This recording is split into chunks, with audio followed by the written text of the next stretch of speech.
Hello and welcome to the second part of our fourth lesson in Unit 5, Sine Functions in our grade 11 University College math class.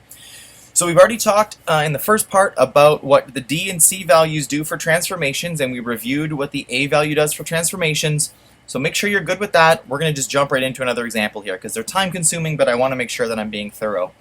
So first things first, let's have a look at our next example. Y equals sine bracket x minus 20 degrees. Okay. So let's start filling in things that we know. Our A value, again invisible, means that our amplitude is going to be 1. And the period, of course, because we don't do any horizontal expansions or compressions, is going to be 360 degrees. Next is that new category, PS, which stands for phase shift. Now we do have a phase shift here. I recognize this because it occurs inside the bracket. Now reminder, this looks like a negative 20, but because the bracket comes with a negative in it, that is actually minus positive 20 degrees. So that's going to be 20 degrees, and a positive horizontal translation or phase shift would move us 20 degrees to the right. All right, and the last slot here is for vertical translation, and vertical translation would be sort of a plus or minus C here at the end. So our C value is going to be 0 because we don't see anything there, so that means there is going to be none. There'll be no vertical translation for us, which is cool. We're going to hold off on the range for now. So this is our first phase shift. Now it's a phase shift to the right, and I want you to note that because what we're going to do here is I'm going to draw in my vertical axis again as far to the left as I can. And the reason that I'm doing that is because none of my additional movement in this phase shift is going to shift me farther to the left. I'm only shifting to the right. So what I'd like us to do now is, again, consider the fact that we only have 360 degrees here. This is our 0.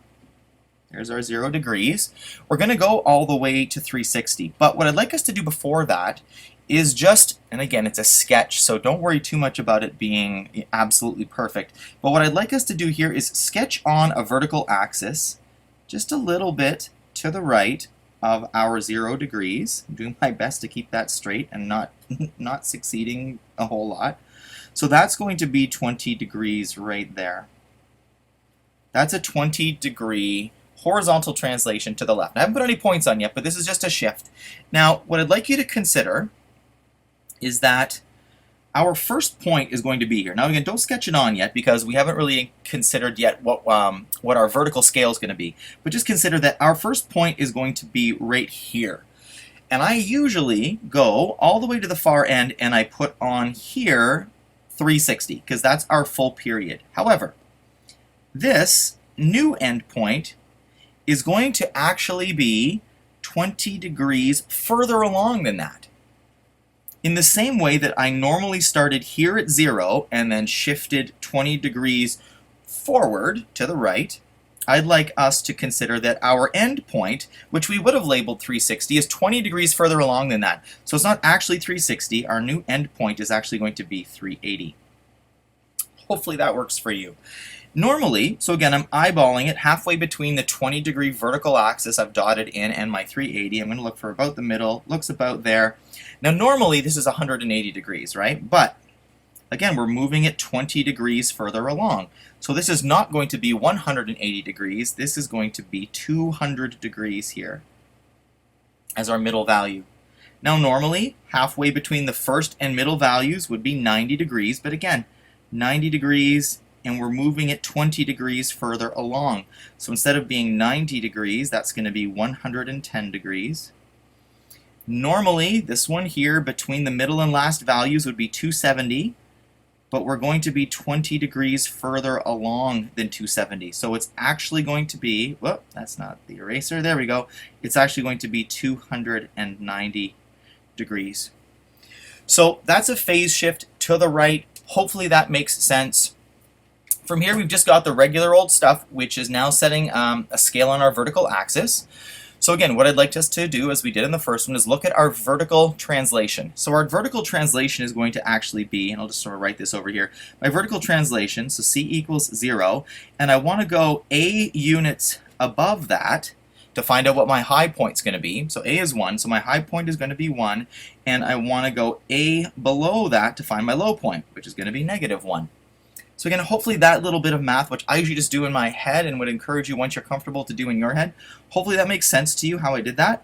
But it has informed the fact that my high point, so I'm going to try to match this because there's not as much line on the bottom where I drew it. So let's call that -1, and I'll try to put +1 sort of an equidistance above that there. Didn't really use all of my axis, but that's okay. Okay.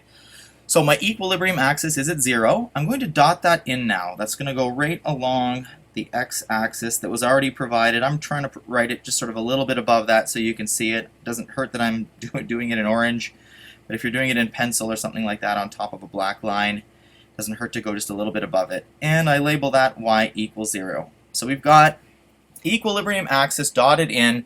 I have my horizontal scale set, I have my vertical scale set. Now we just have to put some points on this thing. So I'm going to start with the 3 points that happen on the equilibrium axis. Remember, we're starting at 20. We're not starting at 0 this time. So we've got the first value, the middle value, and the end value. There we go, first 3. And now before we put in the high and low points, we just want to see if there's a vertical reflection or not. So our A value here is +1, so it's positive. So that means we're going to be going up and then down. So my high point is going to occur at 110 degrees to +1, and my low point is going to occur at 290 rather, and that is down at -1. That is a messy point. Let's try to tidy that up a little bit. I think that's about where it was. Close enough for a sketch. Okay, so we've got our 5 points. Now we're going to sketch them together with a little bit of a curve in there. Trying to keep it as curvy as possible. And not too bad. Put some arrows on the ends. Great. And now we're going to label all 5 points.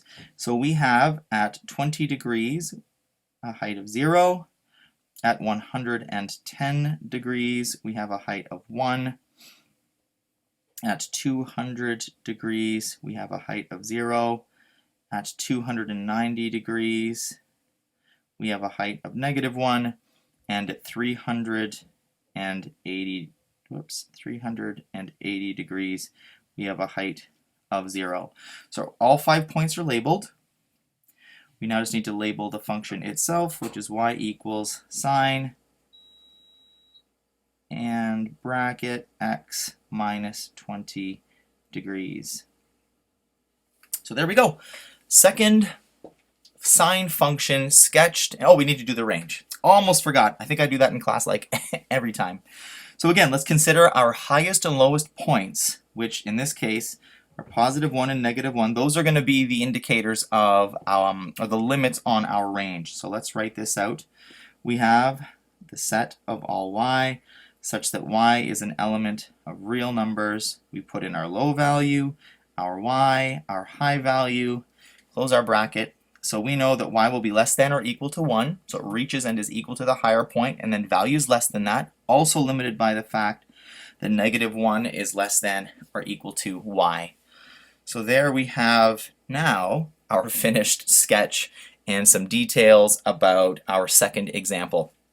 So again, rewatch this one. This is the first one that includes a phase shift to the right. Make sure you're kind of feeling pretty good about this one, and then we're going to move on in part 3 to example number 3. We'll see you there.